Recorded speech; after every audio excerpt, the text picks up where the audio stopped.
ఇక్కడ ఉన్న వాళ్ళు ఎవరు సిబిఐని చూసో ఈడీని చూసో ఐటీని చూసో భయపడేవాళ్ళు కాదు. ఆ 3 ఆయుధాలను చూసి భయపడేవాళ్ళని ఈరోజు మోడీ కళ్ళల్లో ఆనందాన్ని చూడాలని, వెలుగులు చూడాలని ఇక్కడ పేదల కళ్ళల్లో వెలుగులు తీసేస్తున్నారు.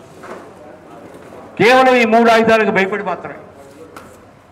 రాష్ట్ర ముఖ్యమంత్రి చంద్రబాబు నాయుడు గారు మంత్రివర్గ సమావేశం ఎప్పుడు జరిపినా ఎంతో కొంత భూమిని ఈ పెద్ద పెద్ద కాంట్రాక్టర్లకి, బడా పారిశ్రామికవేత్తలకి దారాదత్తం చేస్తున్న పరిస్థితి చూస్తూ ఉన్నాం. ఒక్క క్యాబినెట్ మీటింగ్ కూడా భూములు దారాదత్తం చేయకుండా జరగలేదు. చివరికి ప్రపంచంలో ఏ దేశంలో ఎవరి విధంగా లూలు లాంటి సంస్థకి, ఒక సూపర్ మార్కెట్ సంస్థకి 100 కోట్ల విలువ చేసే భూమిని ఇవ్వటం, విశాఖపట్నంలో ఒక రియల్ ఎస్టేట్ కంపెనీలకి 100 ఎకరాలు ఇవ్వటం, ఇంత తెగింపు, ఇంత పరిస్థితి చంద్రబాబు నాయుడు గత 47 సంవత్సరాల రాజకీయ జీవితంలో ఎప్పుడు చేయలేదు. పేపర్లో చిన్న వార్త వస్తే శోభనాశ్వర లాంటి విమర్శ చేస్తే వెంటనే మరుసటి రోజు ఆ విమర్శకి సమాధానం ఇవ్వటమో లేదా దాన్ని విరమించుకోవటమో ఏదో ఆలోచించేవాడు. కానీ ఈరోజు ఎన్ని విమర్శలేని రాని, ఎంతమంది తప్పని చెప్పని, తన ఆత్మకు తప్పని తెలిసినా ఏదో ఒక అబోధ శక్తి అతన్ని ముందుకు నడుపుతూ ఉంది. విపరీతమైన దోపిడీ జరుగుతూ ఉంది. ఒక మిత్రుడు చెప్పారు, సార్ సోలార్ విద్యుత్ అనేది ప్రతి ఇంటి పైన ఏర్పాటు చేసుకోవచ్చు, ప్రతి ఫ్యాక్టరీ మీద ఏర్పాటు చేసుకోవచ్చు, ఒక పవర్ రైతు తన బోర్వెల్ పైన ఏర్పాటు చేసుకోవచ్చు, ఎట్లాంటి ట్రాన్స్మిషన్ లాస్ లేకుండా వారికి విద్యుత్ అందుద్ది.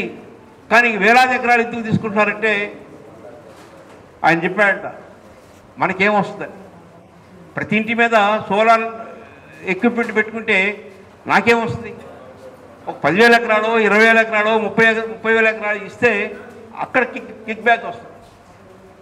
ఆ దృష్టితో ఈరోజు సోలార్ విద్యుత్తుని ముందుకు తీసుకెళ్తున్న పరిస్థితి. ఒకనాడు సిటీ సాయి ఎలక్ట్రికల్స్ లాంటి సంస్థని జగన్మోహన్ రెడ్డి బినామీ అని చెప్తూ, వేలాది కోట్ల రూపాయలు దోచుకున్నాడని చెప్తూ, విద్యుత్ రంగం అంతా సంక్షోభంలో గురగాడడానికి అదే కారణం అని చెప్తున్న ముఖ్యమంత్రి లోకేష్, మిగతా అందరూ కూడా ఈరోజు వారిని మోస్తూ ఉన్న పరిస్థితి చూస్తూ ఉన్నాం. నా విజ్ఞప్తి మీ అందరికీ, శోభనాశ్వరరావు గారి నాయకత్వంలో రాజకీయాలకు అతీతంగా పౌర సమస్యల మీద, అది భూములు కావచ్చు, నిర్వాసితులు కావచ్చు, ఇరిగేషన్ ప్రాజెక్టులు కావచ్చు, లేక ఏ విషయమైనా ఐక్యంగా కృషి చేస్తే సత్ఫలితాలు వస్తాయి. అధికార పార్టీలు ఏమనుకుంటున్నాయంటే, ప్రజల్ని మనం కులాలుగా విభజించాం, ఒక్కొక్క కులాన్ని ఒక్కొక్కరిని తీసుకున్నాం కాబట్టి ఈ కులాల మద్దతు ఉన్నంతకాలం మనల్ని ఎవరు ఏం చేయలేరు, అప్పటికి మేమంతా ఉమ్మడిగా ఉన్నాం, కూటమిగా ఉన్నాం, ఈ కూటమిలో 4-5 కులాల మద్దతు కలిసి వస్తున్నాయి అని ఈ భావంతో ఉన్నారు.